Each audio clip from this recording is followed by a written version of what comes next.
down. I mean, it seems like you need to redistribute the fat rather than adding anything else, because whenever you add something rather than correcting the stosis itself, you feel like you're adding something will probably exactly the same banana roll sort of a thing. I mean, exactly. Coming back, I think one-liner answer to your question is that the filler practice is about camouflage. It's not about correcting the deformity. Yes. That's Right. why it's important to know how much to put and How what much? not. So it's This a is very camouflage. You're not going to take away the fatty bulge under the eye, but you are creating an illusion that the differential, the troughs and the valleys are blurred. ٹھیک ہے نا؟ تو اس میں آپ turf سے تو کچھ نکال نہیں رہے، لیکن ویلی کو آپ تھوڑا سا اونچا کر رہے ہیں تاکہ ٹرف نیچے لگے. You know, that's why I'm saying, you know, the bulge because of pseudo herniation, and then the SOOF has come down. So that line creates your tear trough. So you know exactly where to go, Yeah. which point you inject, and how Yeah. much to inject. And one of the alternative strategy these days is to use a very, very thin filler. You dilute the filler with lignocaine. You actually then use that emulsification method to actually make your filler even thinner than the commercially available preparations. Inject it with very fine needle, inject very small amount, inject in a way that does not create the normal ridges. Normal. Instead of the ridges, it actually spreads there as a pool. So these are the alternative strategies, but I don't know how effective these are. These are very effective. These are very effective. جو میں نے آپ سے پہلے بھی کہا ہے کہ very low volume, very superficial, very soft filler. کبھی پیشنٹ سے اس ایریا میں کمٹ نہ کریں کہ یہ جو میرا آپ کو فلر لگا رہا ہوں وہ جو فلاں نے لگایا تھا وہ تو جلدی غائب ہو گیا آپ کا 4 مہینے میں، ابھی جو میں لگا رہا ہوں پورا سال چلے گا.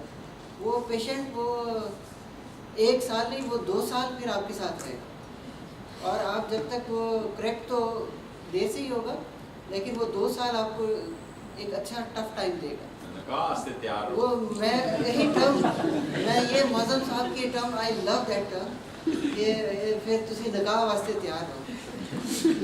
اچھا اس میں ایک اور سر میں آپ سے وہ پوچھنا چاہوں گا کہ یہ جو ایک پنچ ٹیسٹ ہم آئی کے لیے یوز کرتے ہیں جسٹ ٹو ڈفرینشیٹ کہ کس پیشنٹ کو ہم نے as a dermatologist with a filler treat کرنا ہے اور کس کو ہم نے refer back to plastic surgeon کرنا ہے، وہ ذرا تھوڑا سا ہمیں پنچ ٹیسٹ کے بارے میں بتا دیں تاکہ وہ ہم سارے انلائٹن ہو جائیں کہ آئی کے پنچ ٹیسٹ میں کیا. مشکل سوال پوچھے جا رہے ہیں. بیسیکلی آپ نے دیکھنا یہ ہے کہ کیموفلاج ول بی افیکٹو اور the ageing has progressed to a level where camouflage itself become another deformity. ٹھیک ہے، because the tissues have displaced so much or have become so lax that putting any further load will make them sag further and cause another deformity. تو اس میں آپ نے basically جو ہم generally I بلیفروپلاسٹی کے لیے دیکھتے ہیں، ایک تو اسکن کا دیکھتے ہیں کہ آپ کا جو if you can pinch sizeable fold of skin and it will not bring the آپ کا جو پیلپیبرل مارجن ہے اس کو اگر یہ نیچے نہیں لاتا تو that means there is a significant. دوسری ہم جو چیز دیکھتے ہیں، میں شاید بہت زیادہ آف دا مارک جا رہا ہوں، وہ ہماری ہوتی ہے اوور آل لڈ کی لیکسٹی، کہ اگر ہم اس کو سنیپ کر سکتے ہیں، اگر وہ ہم کھینچتے ہیں لڈ کو اوے فرام دا گلوب اور چھوڑنے پہ اف اٹ سنیپس بیک تو اس کے جو سارے الاسٹک سٹرکچرز ہیں، اس کی جو مسل کی ٹون ہے، اس کی جو آپ کی پلیٹ ہے، if that and all the attaching ligaments وہ ٹھیک ہیں، تو اس کا مطلب ہے کہ جنرل لیکسٹی اتنی ایڈوانس نہیں ہوئی اور آپ کا فلر لوڈ کرنے سے یہ نہیں ہوگا کہ وہ اور نیچے چلی جائے.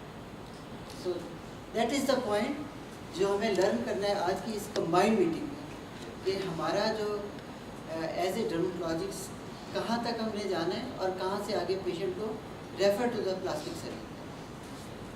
سو this is all about anatomy.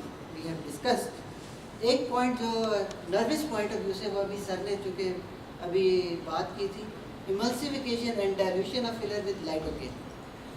یہ بڑا آج کل ان فیشن ہے اور اس میں لیکن ایک پوٹینشیل کمپلیکیشن وہ یہ ہے کہ سم ٹائمس آپ ایک سائڈ پہ زیادہ فلر یوز کرتے ہو اور ایک سائڈ پہ کم, تو ایک سائڈ پہ لائڈوکین close to the facial nerve branches is injected and immediately جب پیشنٹ اٹھنے لگتا ہے تو اس کو ماؤتھ اوپننگ میں اور جسٹ لائک فیشیل پالسی تھوڑی دیر کے لیے یہ کنڈیشن ہوتی ہے. Don't get panic, it's absolutely normal and it is due to nerve block effect with the xylocaine and it will go away in 1 to 2 hours. So ایک یہ چیز آپ نے یاد رکھیں. So this is all about anatomy. I hope کہ اگر کوئی آپ کے ذہن میں اور کوئی پوائنٹ ہے. میرا خیال ہے پوچھ لیتے ہیں سارے آڈینس. ڈاکٹر صاحب کوئی برننگ کویسچن, توقیر صاحب burning question, any of our trainees. آپ لوگ حصہ نہیں لے رہے, یہ سارا ادھر ایلیٹ کلب بن گیا. ہاں جی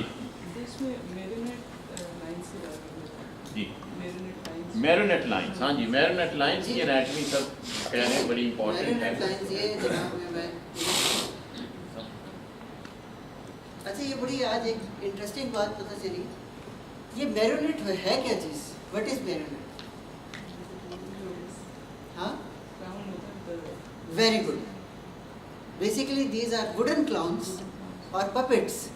تو جس میں یہ ہوتا ہے کہ ایک there is a hanging fold of on lateral side and there is a groove on the medial side. میں اپنا بخا لینا یہ دکھاؤ بھی میرا.